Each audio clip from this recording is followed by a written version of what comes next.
ஆண் பெண் காதலை மட்டுமே அழகியலாக காட்டி வந்த தமிழ் சினிமாவில் மூன்றாம் பாலினத்தின் காதலையும் காவியமாக கொடுத்த தங்கம் இவர்.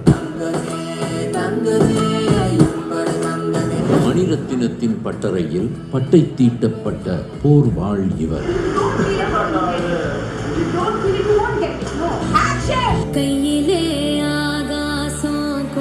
பட்டிக்காட்டு பாட்டிகளையும் ஆகாயத்தில் பறக்க செய்த மாறனின் கண்ணீர் எண்ணற்ற வலிகளை சுமந்தது. இவரெல்லாம் ஜெயிப்பாரா என கேட்டவர்களை இவர்தான் ஜெயிக்கணும் என சொல்ல வைத்தார். நான் இல்லாம போனாலும் சரி, நீங்க என்னத்தை பண்ணாலும் சரி, ஏரோட்றவங்க ஏரோப்ளேன்ல போயாச்சு, இனியும் போவாங்க. ஏய் பாட என்ன உங்க அப்பா விட்டு சொத்தா? Mister Maran, wait of.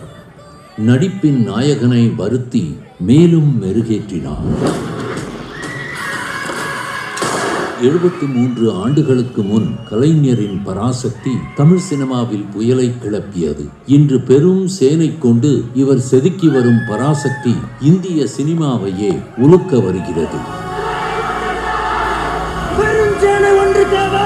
இதுவரை சினிமாவில் கட்டமைக்கப்பட்ட விதிகளை உடைத்து புதிய ஓர் சகாப்தம் படைத்து பராசக்தியாக நம் முன் நிற்கும் சுதா கொங்கரா அவர்களுக்கு game changer of Indian cinema direction என்ற விருது வழங்குவதில் பெருமிதம் கொள்கிறது கலாட்டா.